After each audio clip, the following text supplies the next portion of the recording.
que é a nossa formação do ASP.NET, no estágio 3. Nós estamos aqui no item, iniciando o item 3.3, o desenvolvimento da aplicação, onde nós vamos começar a ver algum desses itens aqui, nomeadamente na aula de hoje, nós vamos trabalhar com a criação e a definição das entidades e ver a parte de mapeamento do banco de dados com uma nova forma de se mapear utilizando a técnica de Fluent API. Nós, anteriormente, estávamos a trabalhar com os data annotations, então esta vai ser uma novidade para a aula de hoje.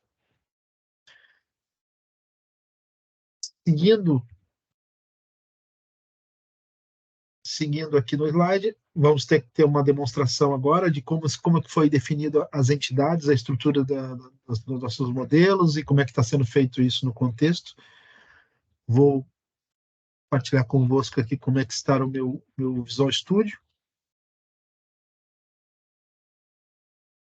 Estruturalmente, como nós tínhamos visto inicialmente, tínhamos a nossa área com o ASP.NET, temos aqui os assemblies com a camada de negócio, a camada de dados e uma camada de organização, de ajuda, estamos aqui a colocar os componentes. Tá.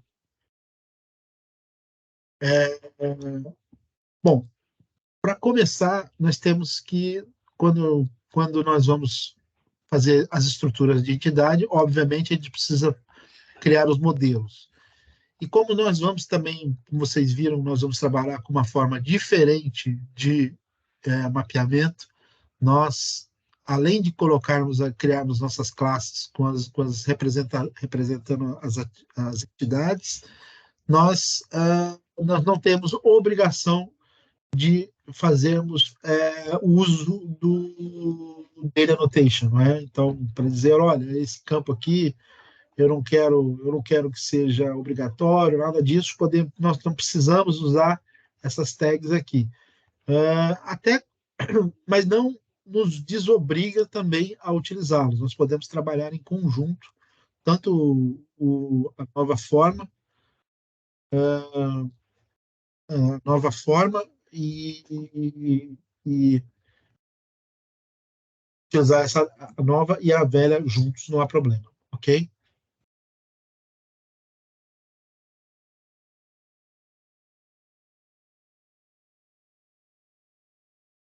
Bom,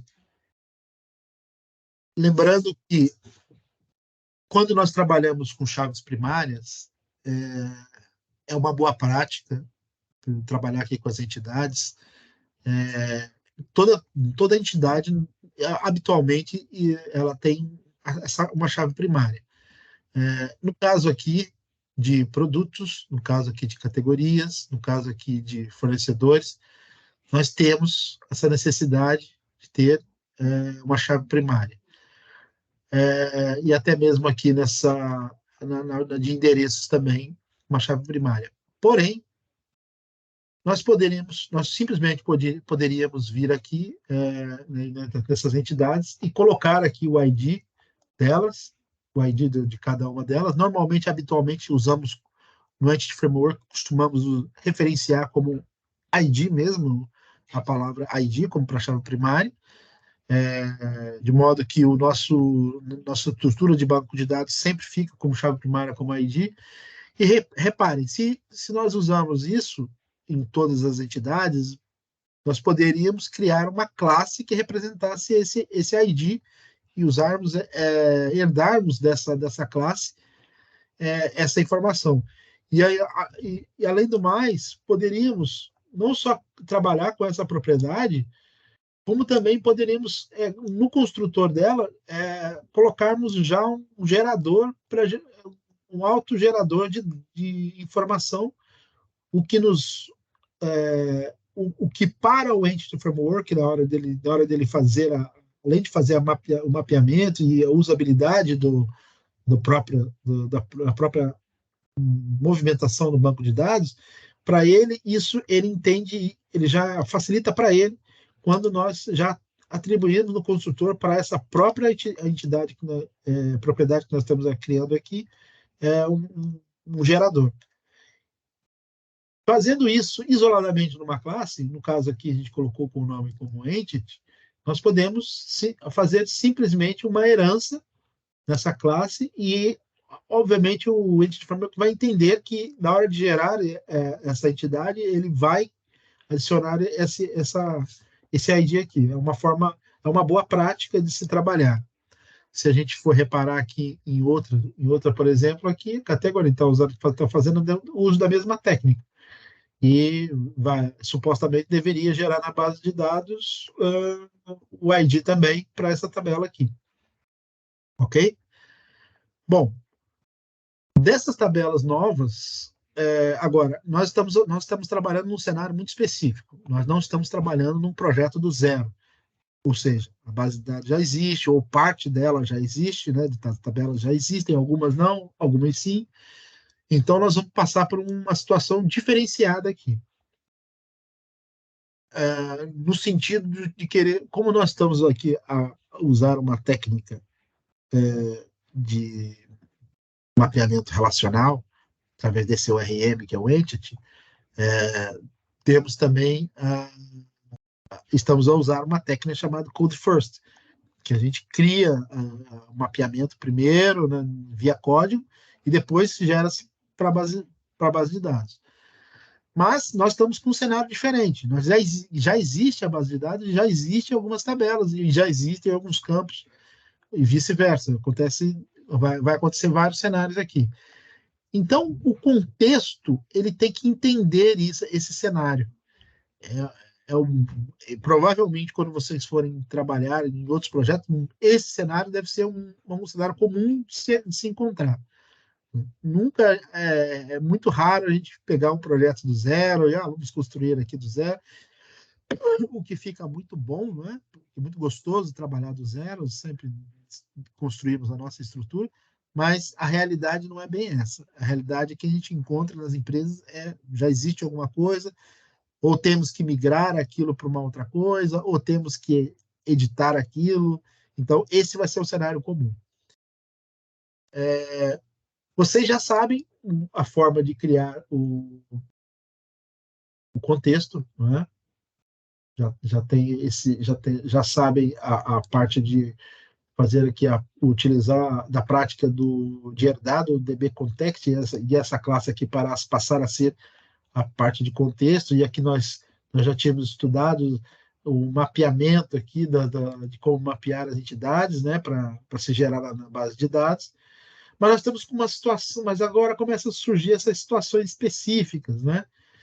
E no próximo módulo ali que nós vamos estudar um pouco mais sobre esse novo evento que nós vamos adicionar aqui dentro do contexto, para ele também trabalhar de forma diferente. Mas não vamos olhar agora para isso, para isso, tá bem? Vamos só realmente nos concentrarmos aqui na parte dos mapeamentos das entidades. Bom, novo, quer dizer, isso aqui é uma classe auxiliar, né, do ID, né, de apoio. Mas novo, não é novo, já existe na base de dados. Esse daqui é um enum, não se trata de uma entidade de banco de dados, vai acabar se tornando uma propriedade, isso aqui vai ser o uso de uma propriedade, tanto o tipo de estoque quanto o tipo de fornecedor. Temos dois tipos aí, individual e de negócio, né? E aqui no estoque nós temos uma variação de tipo de estoques. Ok, vamos fechar aqui. E temos aqui o fornecedor. Né? E além do fornecedor, nós temos um endereço do fornecedor. Reparem, todos eles usando a técnica do identity. Eu não me lembro se nós tínhamos aplicado essa técnica anteriormente. Já tínhamos usado essa técnica anteriormente, Malta?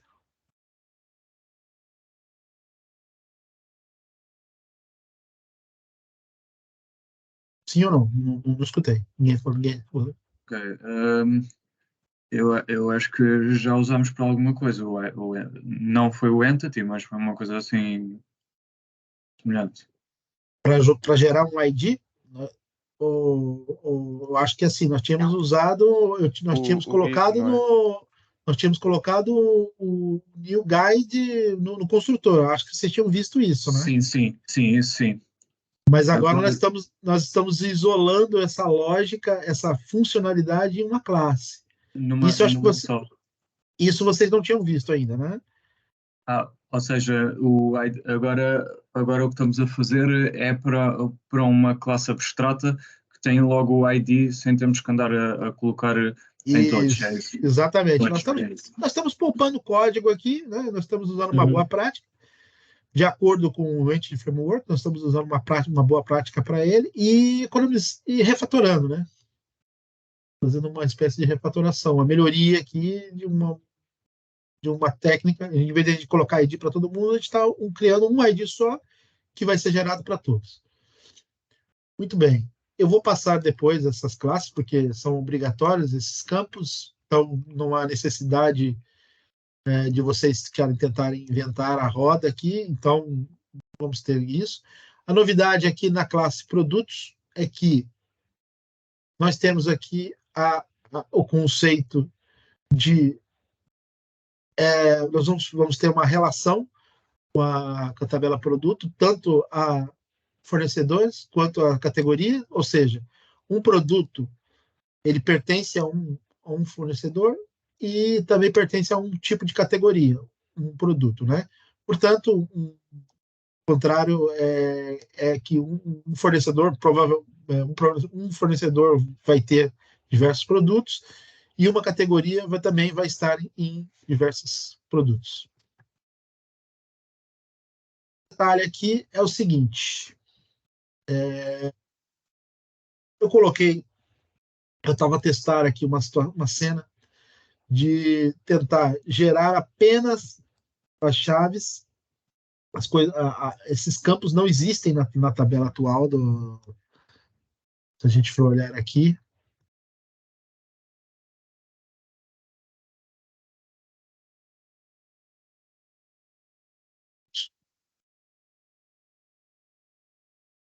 Pare, existe a chave primária aqui do produto, mas não existe chave estrangeira, até porque essas entidades ainda não existem, né? Então, mas como ela vai ter uma relação direta com o produto, obviamente nós vamos ter que inserir aqui essas chaves aqui dentro, essas chaves estrangeiras aqui nessa tabela.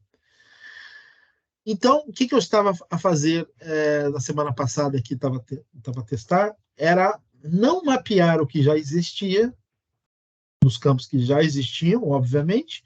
Isso aqui serve para, vai servir, vocês vão perceber que isso aqui vai servir como um objeto tipado, uma propriedade que vai ser um objeto tipado de fornecedores e de categoria. Portanto, na hora quando eu for chamar a entidade produtos, quando eu for chamar o objeto do produtos, isso aqui vai estar alimentado com informações de fornecedores que eu tenho que disponibilizar. Por exemplo, lá no formulário de inclusão e de alteração, eu vou ter que alimentar o select com as informações que vão estar na base de dados da tabela de fornecedores e de categoria.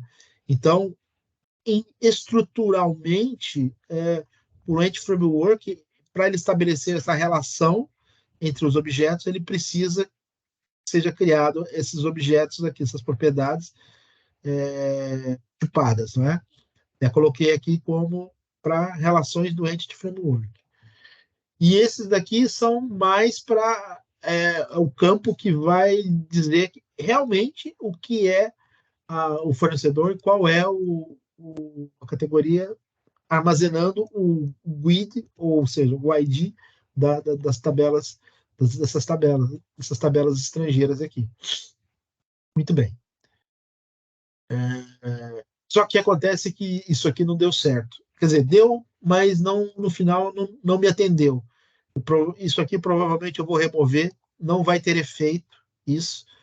Eu acho que eu já posso até remover aqui. E eu vou explicar, no próximo slide, eu explico por que isso não deu certo, tá bem? Uma técnica que eu tentei usar, mas no final não deu certo. E aí eu busquei uma outra solução para isso. Então, vamos lá. Aqui nós já mapeamos aqui os objetos. Eu coloquei aqui comentado collaborators e orders, porque eu ainda não coloquei eles aqui ainda. Eu vou até o outro sistema e vou criar essas classes.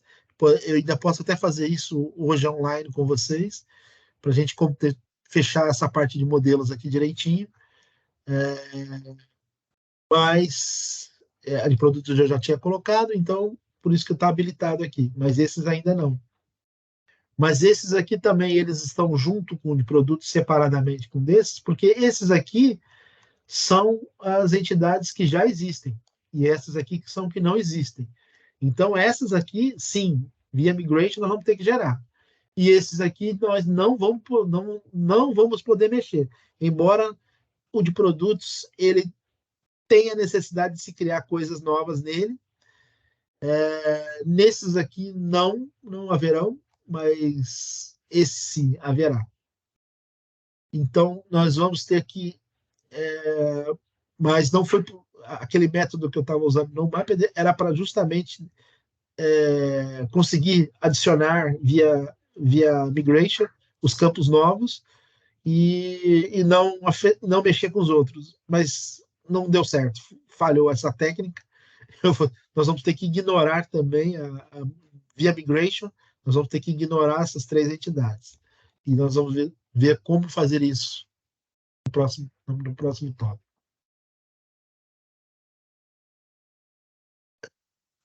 Deixa eu ver aqui para ver se eu já não estou me adiantar.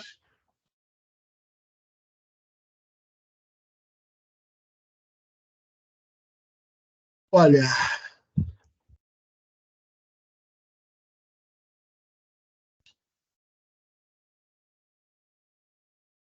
bom, do lado de vocês ainda não instalaram.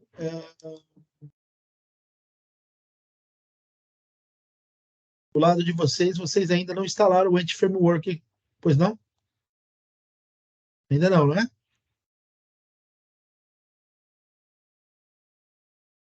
Olha, esse aqui é 3.2, peço desculpa, está editado errado aqui. Do lado de vocês já instalaram o anti-framework?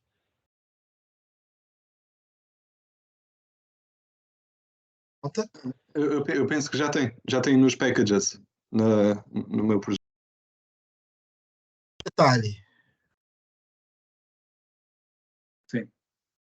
Nós vamos ter Entity Framework aqui, por causa do Identity, e vamos ter a necessidade de ter Entity Framework aqui. Né? Reparem que nós temos dois contextos. E os contextos estão separados, portanto, nós vamos precisar de referências do Entity Framework, e eu peço que vocês instalem essas três aqui. Não sei de onde que surgiu isso. Isso aqui foi ele que adicionou aqui, eu não sei por quê. Vou copiar do jeito que está aqui para o chat para vocês. Vai ser necessário que adicionem essas referências do Entity Framework aqui, além daqui. Nós temos aqui já instalado, provavelmente já tínhamos instalado isso nas aulas anteriores para o projeto do ASP.NET, mas não sei se já fizeram do lado de cá, mas precisam também fazer. Aqui no chat.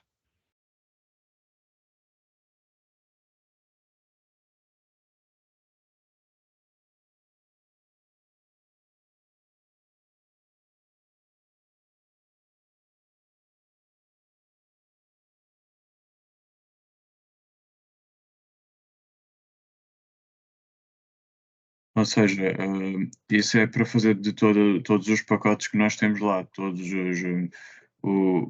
os class libraries, certo? Não, só para colocar nesse aqui no data. No data, ok. Não esse aqui não tem necessidade de ter. Essa camada aqui não tem a responsabilidade de dados. Então eu já tenho. Essa aqui é a de dados, então essa tem que ter. E essa também não tem que ter, porque ela não é responsabilidade dela trabalhar com base de dados. Percebe? Certo. Nós Mas só temos mais uma que. questão. Diga. Só mais uma questão. Aqui em relação às versões, eu é assim, eu tenho o 6.0.14, esse se calhar também não há problema. Não, não, não é problema. Você está Ok, trabalhando com a 14 e tem a 14 instalada na sua máquina, ok, ok, pode avançar com ela. ok, muito obrigado.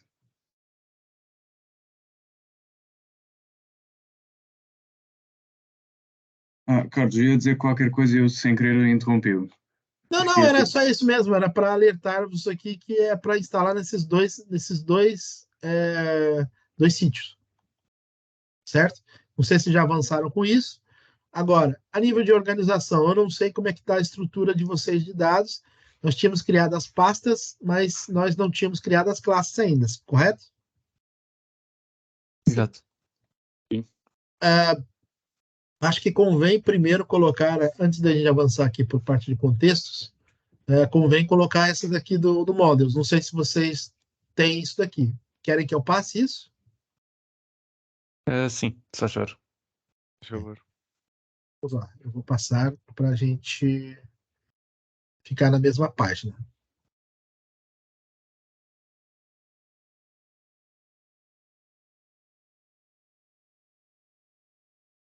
Começar com a Entity primeiro.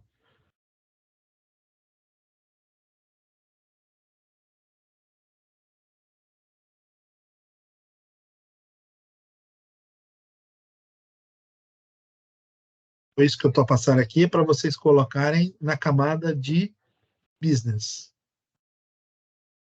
da pasta Models.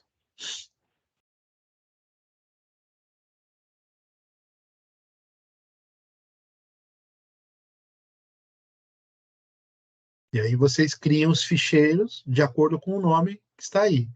Entity, Category, Product.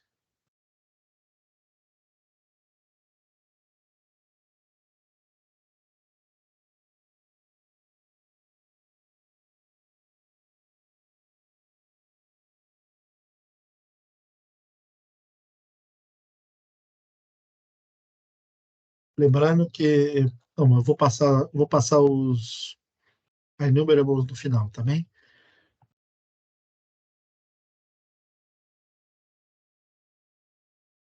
Passar agora a de fornecedor, endereço fornecedor.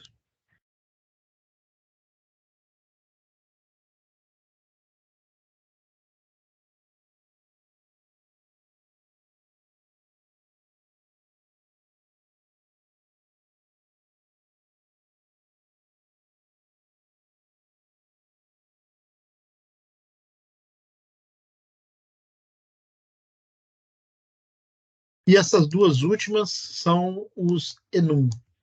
Lembre-se que enum é um tipo de classe diferente, então a nomenclatura ali é diferente, não é public class, é public enum.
Feito? Já está. Ok, malta. Quem não concluiu, não há problema, pode concluir depois, tá bem? Lembrando que tá aqui os dados, vão estar os dados aqui no chat, e também temos o vídeo também para depois assistir, se alguém perdeu algum ponto, tá bem? Vamos em frente. Encerrando aqui a camada de negócio, vamos aqui para a camada de dados. Na camada de dados, não sei se nós já tínhamos feito o setup da criação das pastas, mas eu acredito que sim. Mas nós temos que criar aqui uma pasta de contexto, criar uma classe MyDBContext. Não sei se já fizeram isso. Ainda não. Eu ainda só criei as pastas. Por favor, criem então essa classe MyDBContext e façam essa referência aqui. Vou passar. Cria a classe, né? Façam a referência aqui ao DBContext, já que vocês já têm agora o Entity instalado nessa camada. Vocês vão conseguir fazer referência aqui ao Microsoft Entity Framework, ok? E aí vai ficar verdinho esse aqui. Feito isso, eu vou passar para vocês aqui esse conteúdo que precisa ser colocado aí dentro dessa classe.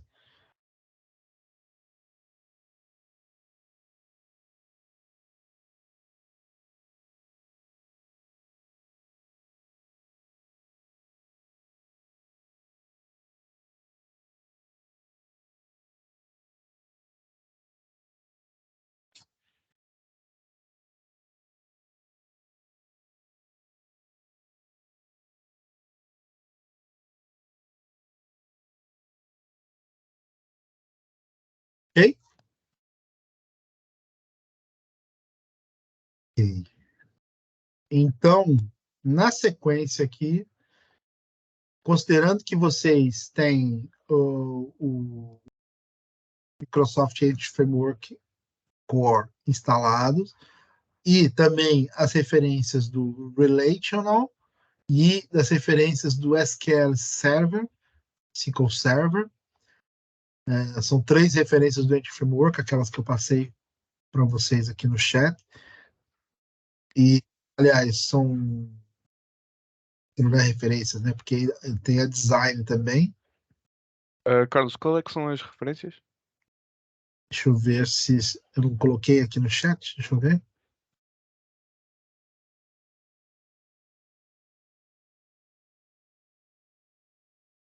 Eu tinha colocado elas aqui, ó. Na parte de cima, lá que eu coloquei hoje, eu coloquei a referência do Ok. Entity Framework Core, coloquei a design, coloquei a relational. Existe uma quarta, que é SQL Server, mas não é obrigatório. É porque instalando a quarta referência SQL Server, ali, mesma sequência de usão ali, Microsoft.entity-framework-core.sql Server, se vocês colocarem essa referência, vocês têm a capacidade, via migration, de gerar scripts, como se você estivesse criando os scripts no SQL, via SQL, via TSQL, ele gera para você os scripts. Em vez de ele fazer a instalação habitual, como ele faz, criando aquelas classes, snapshot, aquela coisa toda, e ele gera para você na base de dados, quando você dá o update database. Mas também ele te dá a opção de gerar esses scripts e também meter esses scripts. Porque assim, vai haver cenários para vocês também que vocês não vão ter acesso à base de dados, por exemplo, vocês vão ter acesso de desenvolvimento, mas não vai ter acesso a criar em qualidade, não vai ter acesso a criar em produção. E aí, como é que faz para resolver o problema? Tem que gerar o script. E aí, mas eu não gerei script para desenvolvimento, como que eu faço? Faz isso que eu estou falando. Instala mais essa referência do SQL Server, do Entity Framework, e manda gerar os scripts via um comando chamado script script-migration, e aí aponta para o contexto que quer e ele gera para você os scripts TSQL. Simples assim.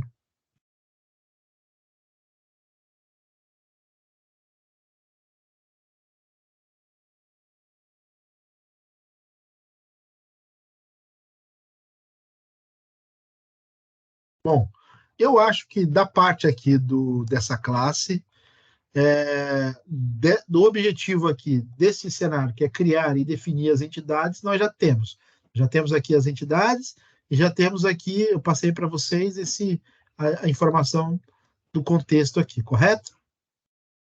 Migrando aqui para o 332, deveria ser 332 aqui, agora vamos partir para uma segunda etapa, que é o mapeamento disso aqui dentro do projeto. E como é que se dá esse mapeamento? Deixa eu ver aqui uma coisa aqui. Primeiro é vocês irem no projeto ali, não sei se criaram ali dentro da camada de dados, se já criaram a pastinha mapping. Sim.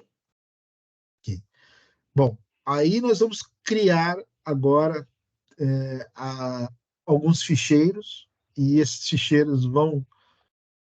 essa imagem aqui pode ver que está até desatualizada, porque eu removi essa...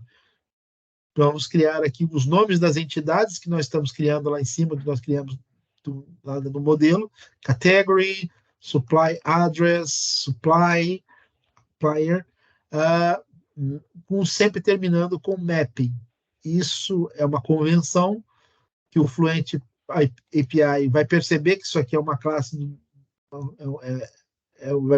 É uma das condições para ele perceber que isso daqui vai ser um mapeamento, e nós vamos perceber como é que nós vamos avançar com esse mapeamento, essa estrutura de mapeamento que está aqui nessa terceira imagem aqui embaixo. Tá? Então, o que eu peço para vocês? Deixa eu aqui pegar meu Visual Studio. Eu peço para vocês. Criem esses 3 ficheiros aqui com esses nomes aí. Category Mapping, Supplier Address Mapping e Supplier Mapping. Criem essas 3 classes, por favor.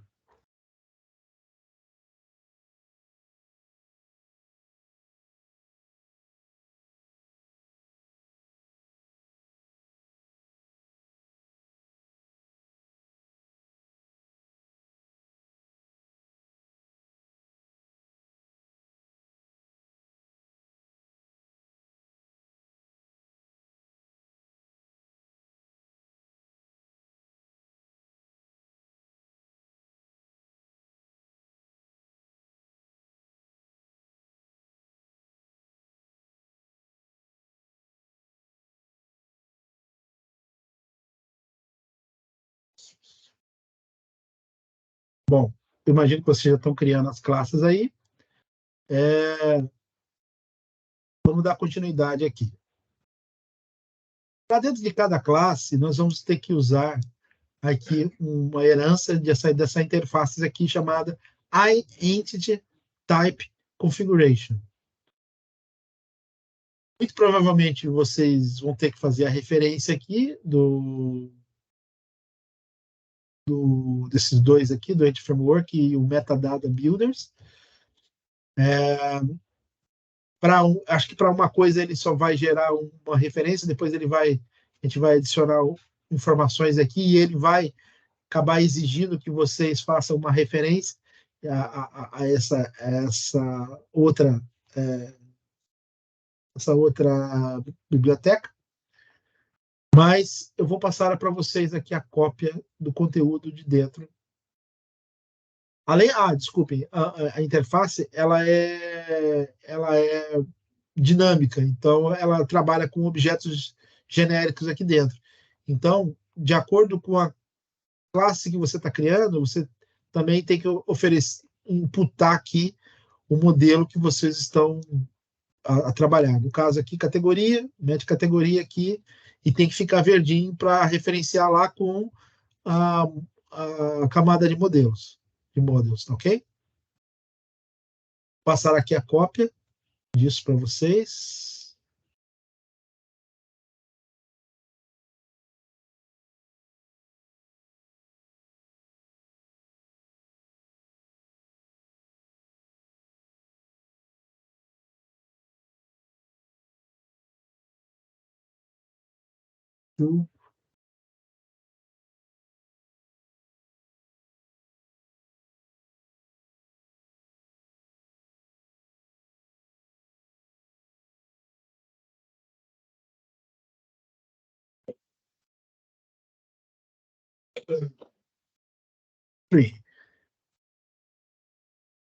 Vou explicar passo a passo cada uma para vocês, tá bem?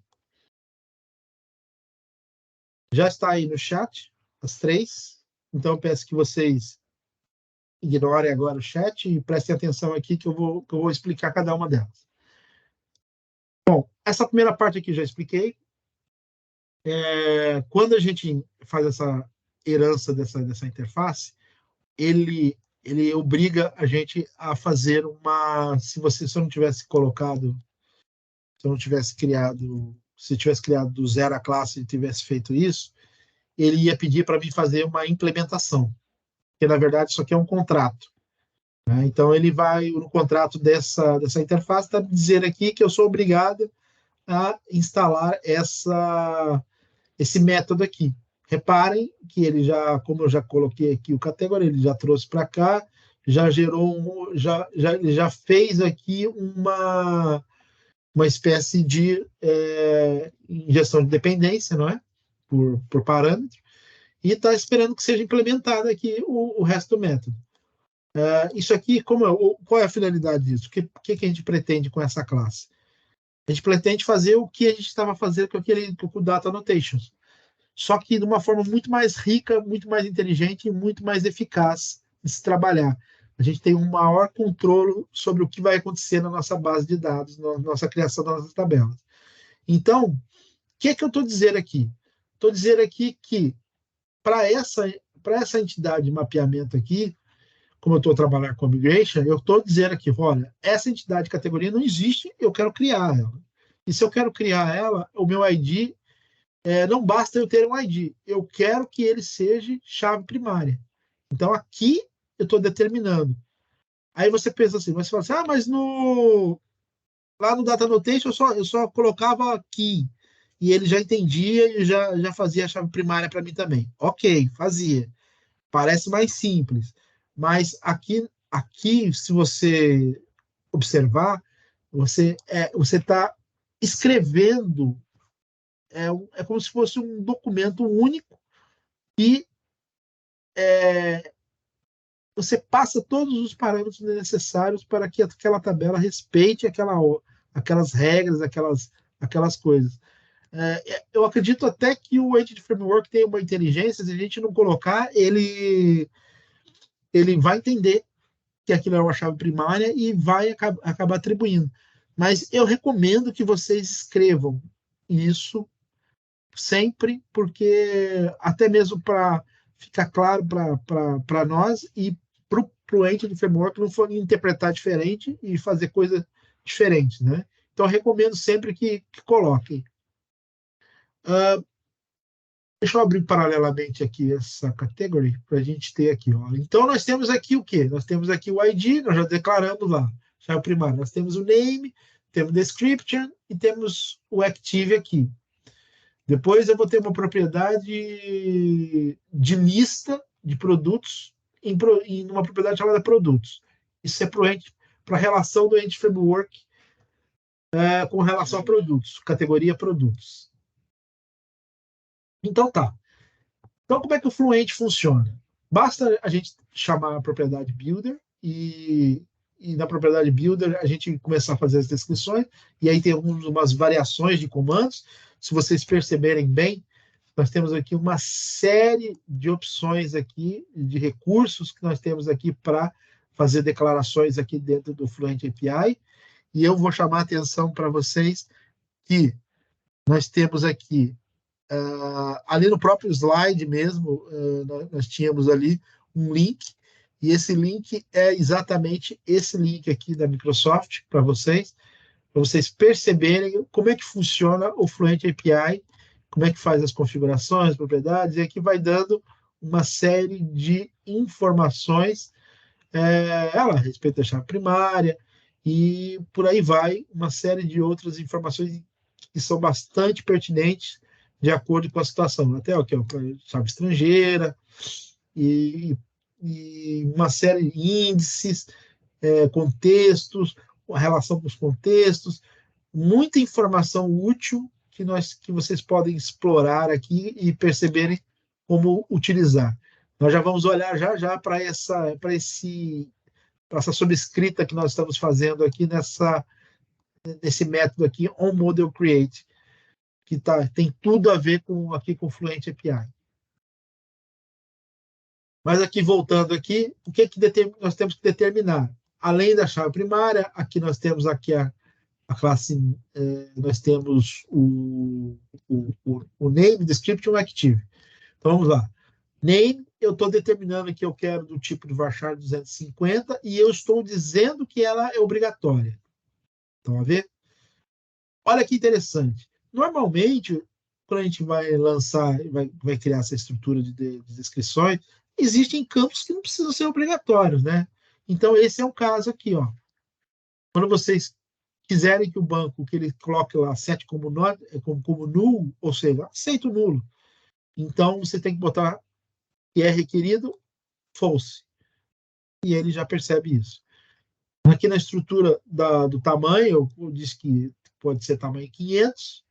E reparem, eu não adicionei aqui o active. Por quê? Porque é um tipo booleano. O tipo booleano é um booleano, é true, verdadeiro ou falso. Então, eu não preciso declarar ele aqui. Não vou declarar tamanho nem nada para ele, né? A menos que eu não quisesse que ele fosse um booleano, que fosse uma string. Eu declarava aqui um tamanho e aí pronto. Ele entendia que era para criar um string. E daqui para baixo, reparem que eu estou aqui usando um comando diferente e ele vai fazer. Eu até fiz uma anotação aqui para vocês perceberem que é uma relação dessa tabela. Categoria é 1 para N em produtos. Né? Uma categoria pode ter N produtos. Um produto só pertence a uma categoria. Então, o Entity Framework também tem uma inteligência de percepção da parte de relações entre tabelas. Chave primária, chave estrangeira, e como é que funciona. Ele tem já uma certa inteligência. Mas sempre recomendo fazer essas notações, principalmente na parte de relações. Percebem agora por que eu não entrei muito no âmbito de chave estrangeira com vocês na segunda etapa? Porque requeria uma certa maturidade de conhecimentos em mapeamentos das entidades, e como eu iria fazer isso na terceira etapa, eu procurei ignorar isso lá na segunda etapa, porque não era legal criar aqueles campos, por exemplo, colocar lá selecionar determinados valores que em alguns campos lá, e você tinha que gravar aquilo numa string. Não é legal aquilo.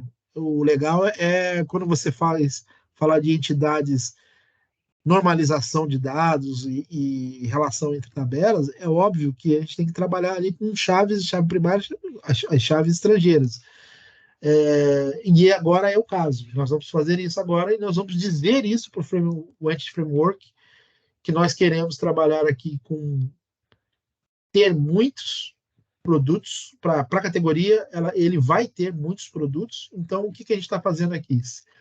Então, eu dou um builder, eu dou um has many, e eu, abrindo os parênteses aqui, eu consigo fazer as notações lambdas aqui, e eu, por exemplo, eu não sou obrigado a colocar, eu posso botar uma palavra aqui, posso botar outra letra, não é preciso fazer do jeito que eu fiz, mas é só mesmo para lembrar aqui. Aí eu estou chamando aqui, então, a produtos, a propriedade produtos, que está aí lá lembram que eu fiz aqui uma... Cadê? Ah, não, eu coloquei dentro de category. Aqui. Lembra que eu criei uma propriedade dentro de categorias de produtos, e eu estou dizendo aqui que ele é uma lista de produtos para ele receber e armazenar essas informações. Nesse momento ele faz isso. Esse mapeamento aqui cadê? Nesse momento aqui eu estou atribuindo isso, ó. Estou dizendo que é uma relação de 1 para N em produtos. E, ao contrário, também é verdadeiro. Com um produto vai pertencer a uma categoria. Então, eu digo aqui que para e uma categoria. E se eu for em produtos, a gente vem aqui, ó, olha. Por isso, muitos produtos vão ter só uma categoria, por isso que ele não tem aqui enumerable e é simplesmente o category, porque é único. Então, esse objeto aqui não está no plural e está no singular com o mesmo nome que está da classe aqui em produtos.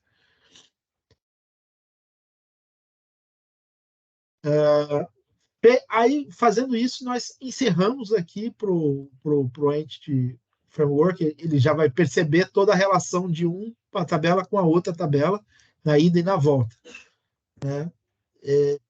Aqui, para encerrarmos, criarmos um nome de tabela, e aqui a gente determina o nome da tabela.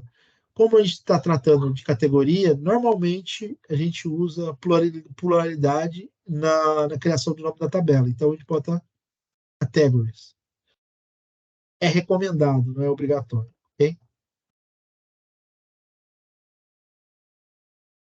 Olhando para outro mapeamento, vamos olhar aqui para o mapeamento de fornecedores, mesma coisa, chave primária, nome, documento, também não estou colocando como obrigatório.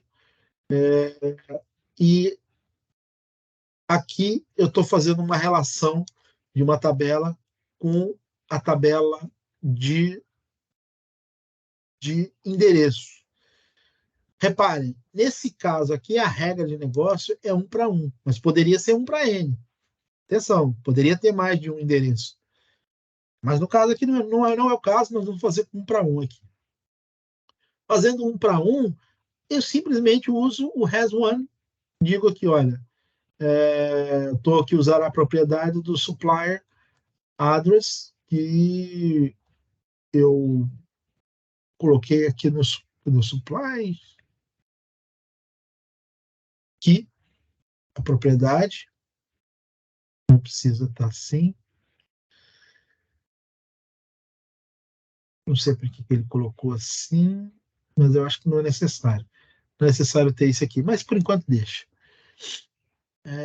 Vem para cá, meu filho.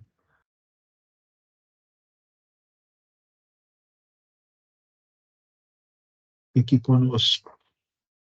E você também. Muito bem.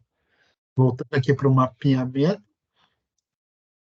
É 1 para 1, obviamente, então essa propriedade é singular e só recebe 1. Na ida e na volta, né? Para essa tabela, e obviamente o endereço só vai ter um fornecedor. Então has one e with one. Ok?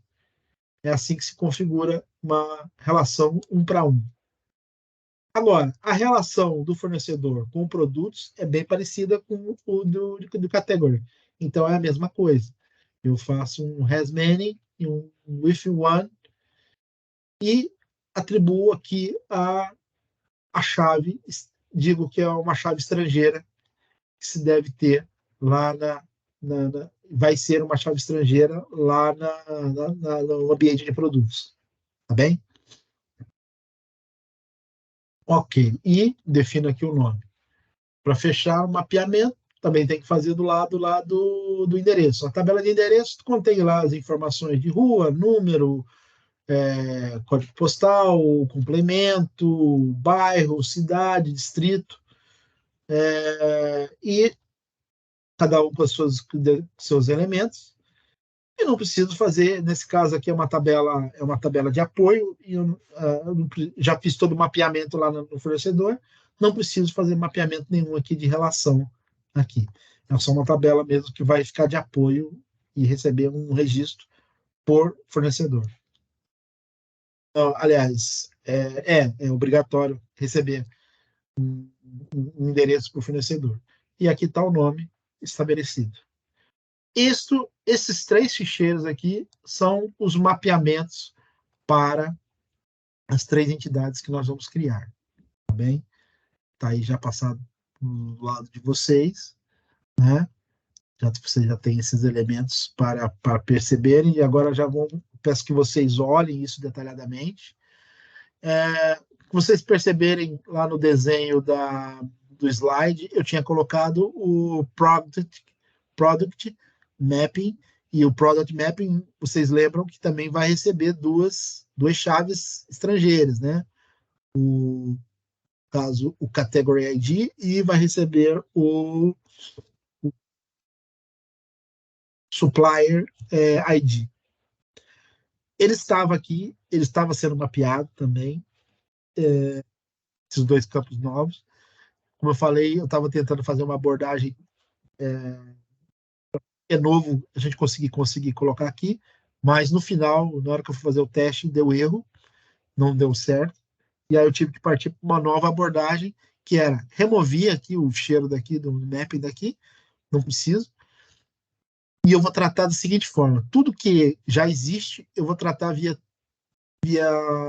SQL, vou criar o que é necessário via SQL, e tudo que é novo, a gente cria via Migration, que é o caso dessas 3 tabelinhas aqui.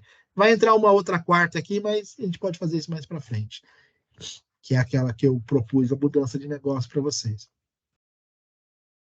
Agora, para já, nós temos que perceber a relação desses mappings com o contexto. Vocês estão habituados, isso aqui vocês estão habituados a fazer, não é nada de novo para vocês, até aqui, mas isso aqui eu acredito que seja novo para vocês. Esse evento aqui é um evento que a gente pode usar do nosso contexto, quando a gente está usando um DB Context, a gente pode fazer uma sobrescrita em cima desse método, que sempre que acontece tem uma rotina própria, e ele faz uma série de coisas, e nós podemos acrescentar coisas nele que gerem agregue valor na hora da geração da migration. Por exemplo, esse caso aqui de a gente estabelecer o seguinte: isso aqui é bastante interessante. Estou dando um for each aqui em cima da Model Builder, que é a variável que está criando todas as coisas. Reparem, a nomenclatura pode parecer um pouco estranha para vocês, mas isso daqui também é Fluent API. Então, a gente está usando Fluent API aqui. E a gente está usando... E isso aqui serve para justamente dizer o seguinte: olha, tudo que é campo que eu não mapeei e de objetos que eu estou criando, do tipo string, caso eu não tenha mapeado, mete ele como varchar 100. Por que disso? Porque, por padrão, ele cria como varchar max. N-varchar max, se eu não me engano. Né? E o N-varchar, por si só, já é mais custoso para a base de dados do que o varchar. Porque o N-varchar, ele recebe um caractere a mais lá para identificar outros tipos de idiomas. E o varchar não tem isso, então ele é mais leve. E quando a gente usa o varchar como max, significa que é o máximo que pode, potência que ele pode armazenar de texto. Isso é terrível para a base de dados, terrível. É muito custoso. Em alocação de memória é terrível, gasta-se muito. E o padrão é usar o varchar max, o N-varchar max. Então aqui já estou matando 2 coisas. Estou dizendo, ó, não é para usar o varchar max, eu quero usar varchar. E não é para usar o max, é para criar com 100, caso eu não defina. Né? Porque eu defini algumas propriedades lá. Eu botei o título como 250, o description como 500. Mas se eu não tivesse colocado, ele ia meter ele varchar 500 lá. Max, né? Terrível. Então, isso aqui é fundamental nós termos no nosso código aqui dentro desse método onModel Create. Outro ponto aqui é que ele aplica aqui uma configuração no assembly em cima desse contexto aqui. Isso era uma coisa que o Entity Framework tinha uma necessidade das versões anteriores, era um código imenso que tem que se colocar agora, pode você tipar ele, dizer que, olha, eu estou trabalhando com esse contexto, e é do tipo assembly, ele já aplica as configurações imediatamente, diretamente, respeitando esse contexto. Isso daqui de baixo era uma coisa que eu estava a tentar fazer. Ele estava dando problema, que ele estava criando o ID. Toda vez que eu criava, como eu estava usando mapeamento aqui de produtos, lembra que estava not mapped nas propriedades do produto? Né? Aqui no esse galho aqui, lembra que vocês viram aqui que estava tudo not mapped. Mas acontece que eu estava me deparar com um problema aqui. O ID já existe, tá? Ele já existe. O que não existe na tabela hoje lá de produtos são esses dois gajos aqui, e eles precisam ser incluídos. E todos esses gajos aqui existem.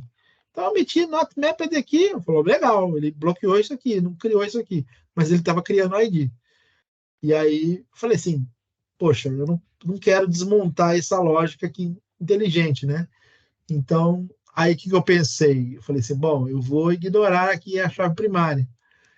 Aí, quando eu colocava isso, beleza, ele não gerava a chave primária, mas ele dava erro porque era uma tabela que tem relação e precisa de uma chave primária.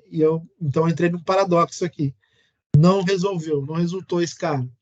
É bom, eu estou passando para vocês esses problemas porque, assim, são coisas que vocês podem passar, entendeu? E já serve de aviso em situações, serve já de experiência, né? O que eu fiz? Aí eu fui buscar uma outra solução. Né? Acabei buscando naquele site mesmo da Microsoft lá, eu busquei a solução. E eu falei assim, não, então faz o seguinte, produto não gera, fica fora da migração. Exclui ele da migração, por favor. Aí sim, aí ele entendeu, e aí eu consegui gerar aqui as migrations aqui. No meu teste aqui de geração, ele conseguiu direitinho criar as tabelas e me ignorou esse cara aqui. Muito provavelmente, quando eu meter, muito provável não, é fato, esses dois aqui também eu vou ter que fazer isso aqui. Eu vou ter que repetir essa linha de código aqui para esses duas entidades que já existem. E eu não quero mexer com elas. Elas já existem, quero trabalhar com elas. Somente se eu adicionar uma coisa nova aqui, ok, e aí a gente cria uma coisa nova aqui. E também vai acontecer. Muito bem. Está aqui explicado até aqui, e isso tudo é Fluent API, tá, gente?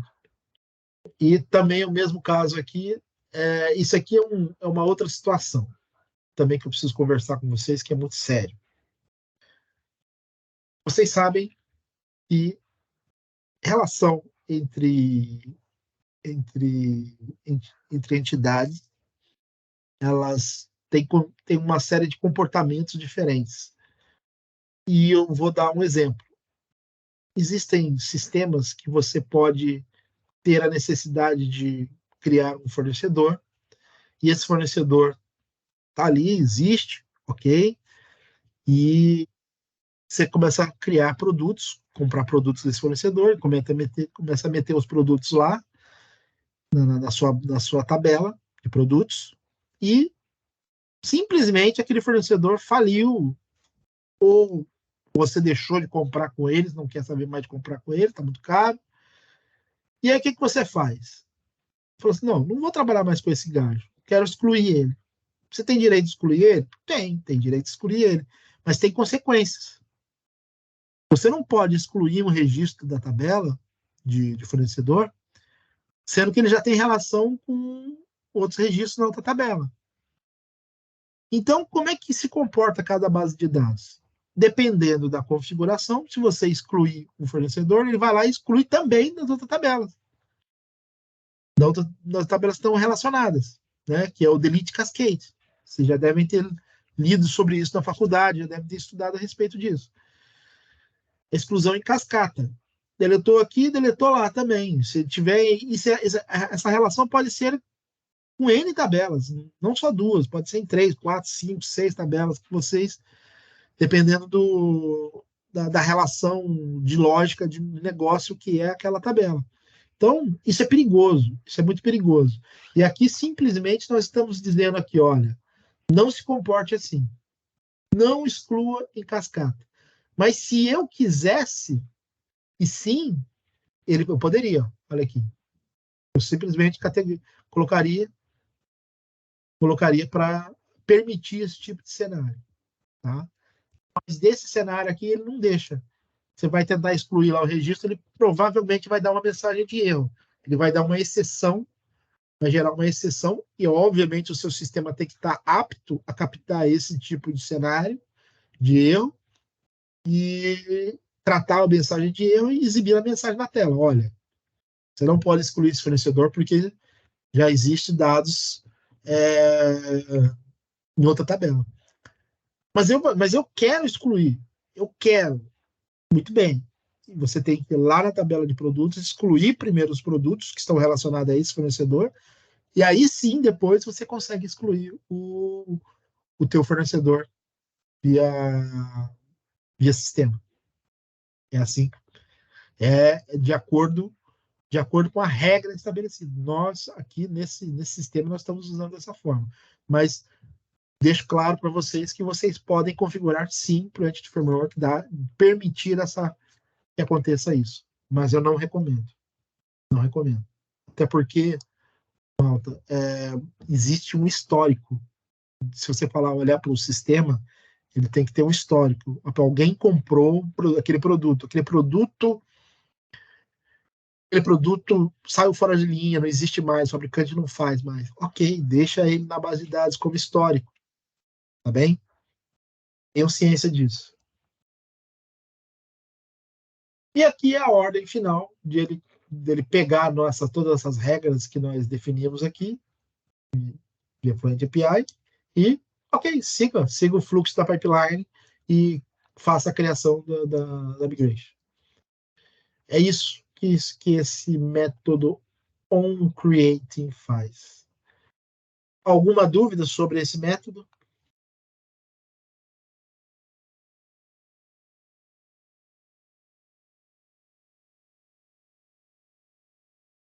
Nenhuma dúvida? Por enquanto ainda não. Vai cair no exame. Vou fazer 8 perguntas sobre isso aqui. Isso é cruel. Então, não vou ter muito o que perguntar. Vou ter sim. Bastante coisa para perguntar. Eu estou brincando. Mas isso aqui, sim, já fiquem cientes já. Ok, mal. É isso. É muito útil isso aqui, tá? Aquilo que a gente estava fazendo na etapa 2 era muito simplório, trabalhando só com isso daqui. E normalmente em sistemas vocês vão perceber que vão surgir necessidades de configuração e é aqui que vocês têm que meter quando vocês têm que quando vocês tiverem que resolver problemas, vocês vão se deparar com isso e é nessa página aqui que vocês vão ter muita informação para resolver os problemas, tá bem? Tem aqui outras coisinhas também. Bom, dito isso, vou excluir aqui a migration.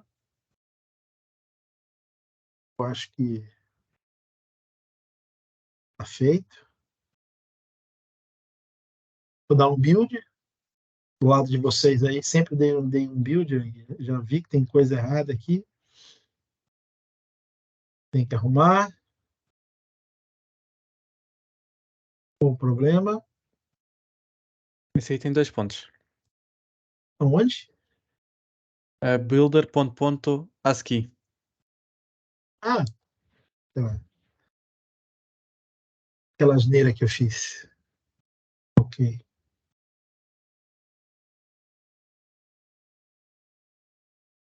Tudo resolvido. Ficando velho, tô ficando lento para ver as coisas, gente. Tá ficando pesado.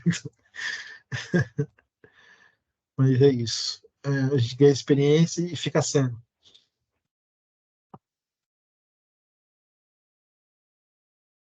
Feito isso, a gente já pode partir aqui para fazer o teste da migration, né?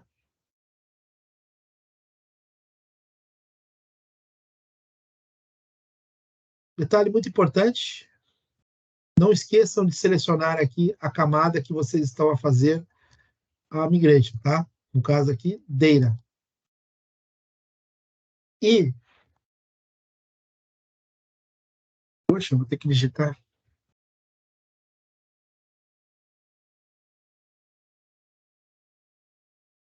Migration.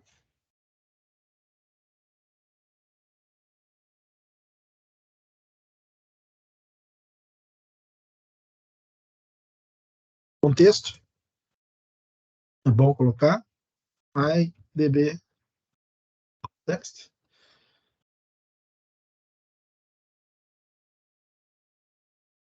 Nervoso aqui para acompanhar se der algum erro. Muito bem, gerou, sem problemas. Se a gente olhar aqui para o método up, nós temos aqui a criação da tabela categories, nós temos a suppliers, e temos as relações aqui, as constraints, a chave primária, a chave estrangeira, e é isso. E a de tabela de endereço. As três tabelinhas aqui, tá bem? E no caso aqui, tá dando para reverter, tá um drop. Imagina, eu estava usando aqui, eu estava mapeando a tabela de produtos, e eu só adicionei 2 campos lá, e aí eu tava vindo aqui, aí no down aqui tava drop table produtos, ia deletar tudo. Né? Não faz sentido, a gente não pode trabalhar. Se já existe uma entidade, o anti-framework ainda não está preparado para lidar com isso ainda nesse cenário. Acho eu. Ok. Malta, gerou aqui a migration. A gente pode ter tentado já fazer um update do database para ver se vai gerar lá as coisinhas. Vamos fazer isso. Esse teste eu não fiz, vamos ver se vai dar erro. Já até aviso, porque pode dar erro. Data.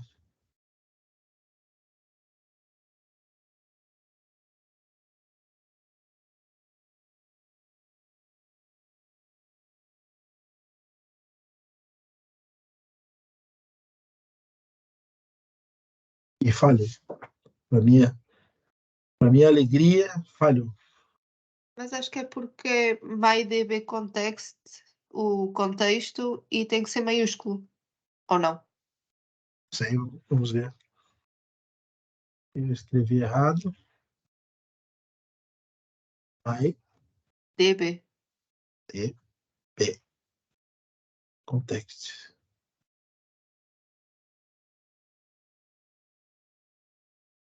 Não sei. E ele não tá dizendo o que é. Isso aqui é o pior de tudo. Não pode fazer outra vez build. Aqui, eu acho que ele tá me obrigando a colocar um startup project. Reparem, existe um.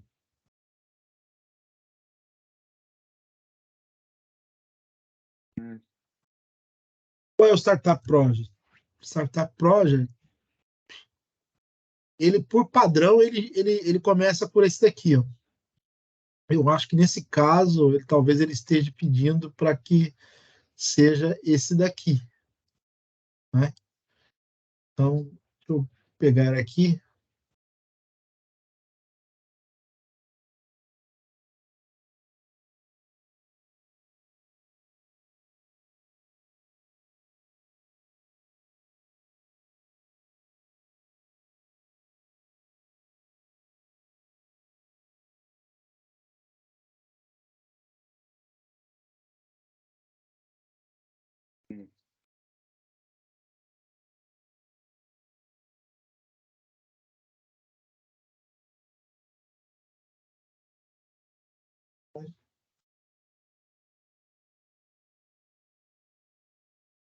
Carlos, pode tentar fazer outra vez build. Era melhor. Sim. Porque você conseguiu, Exato, Miguel? falhou. Ah, tem um erro aqui. Assim, senhor.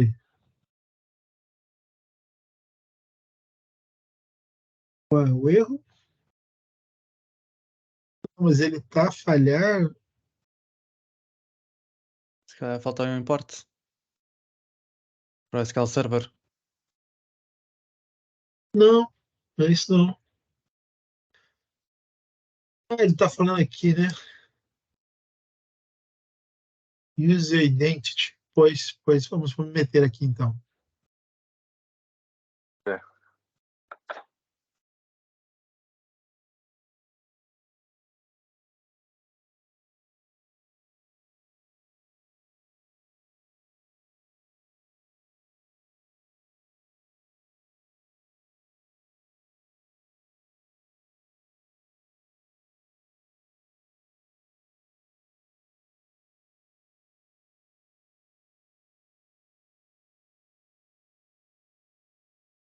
Eu estou na camada certa, tô?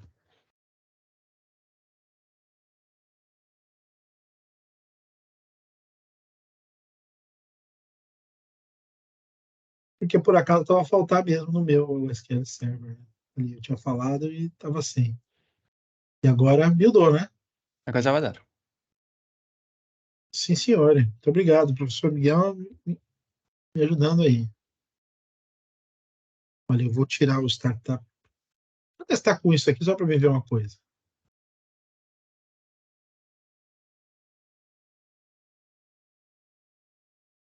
Tá, gerar.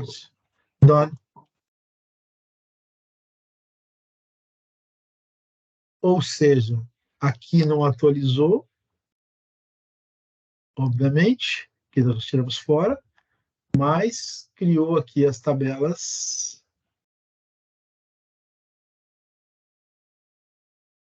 Criou, cadê? Só falta estar na base de dados olhando para dar a base de dados errada aqui. Aqui, criou. Vamos ver se está tudo certo.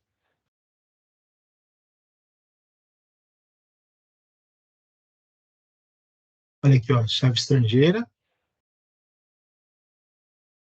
É a primária. Correto. E falta, no nosso caso aqui, e também falta category. Cadê category? Categories. E. Opa, não. Aqui. Aqui. Muito bem. A chave estrangeira dessa aqui vai estar, tem que estar aqui na de produtos. Nós vamos ter que criar isso na mão, via TSQL aqui. Nós vamos ter que meter esse comando aqui. Depois a gente faz isso. Mas tá feito, tá gerado. Tá bem? É isso.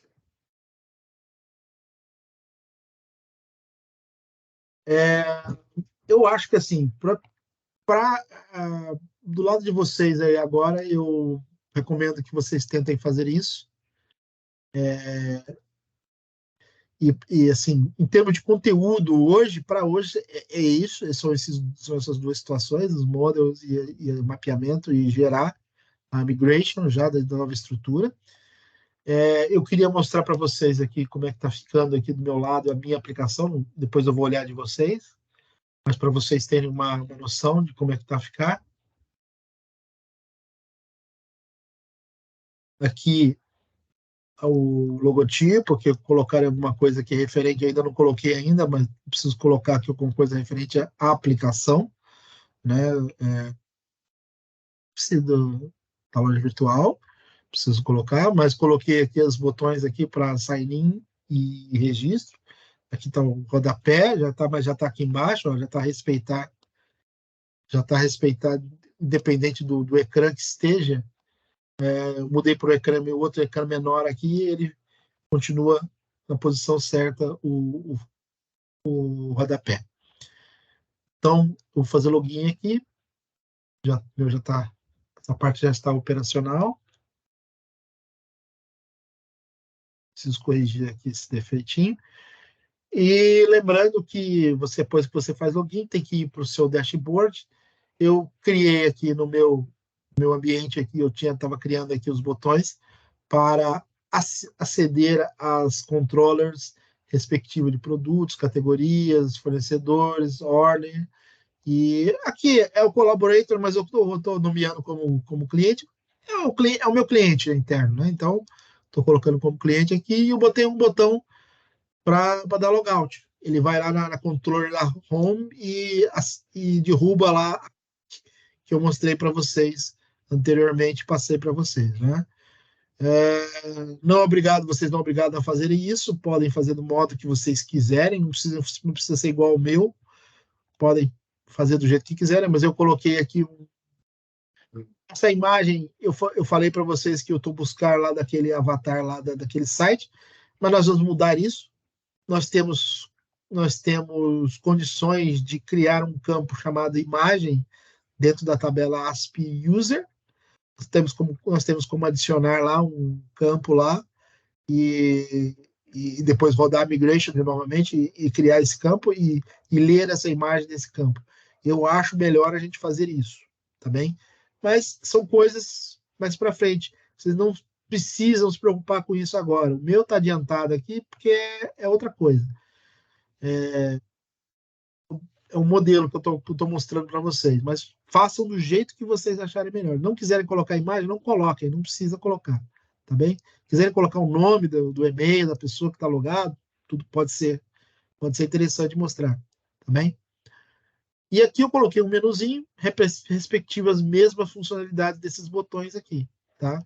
O menu é obrigatório, se vocês quiserem só botar botões aqui, tá feito, tá bem? Daí, não tem nada.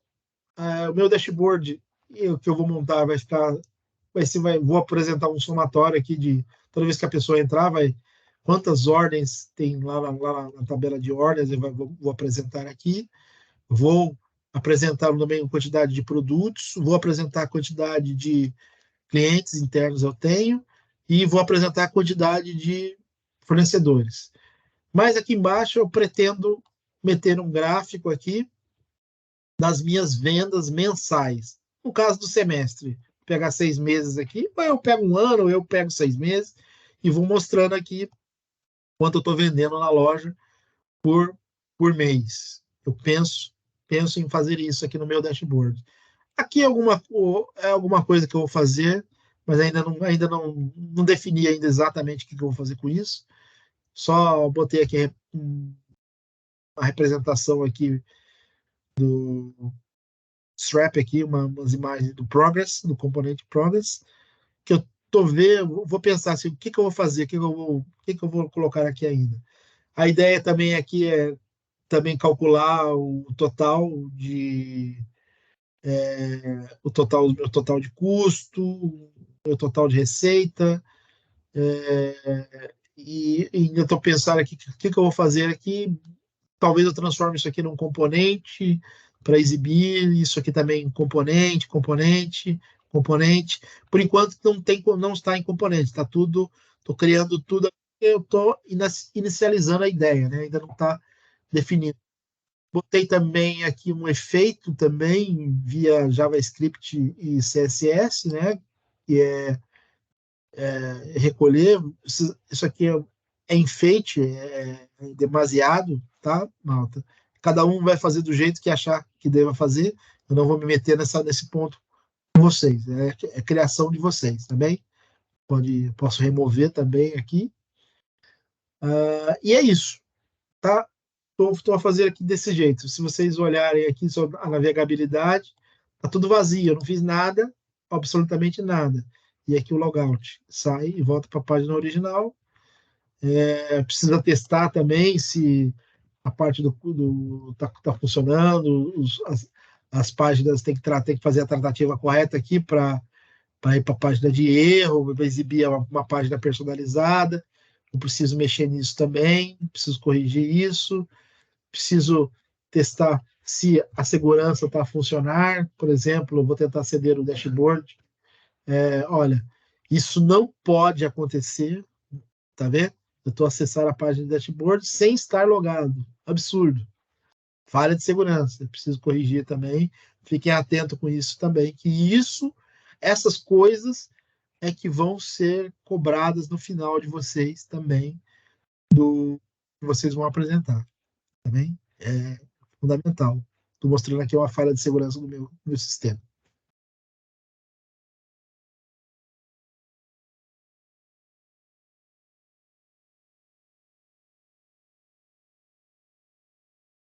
Bom, do meu lado aqui, eu vou parar a gravação da aula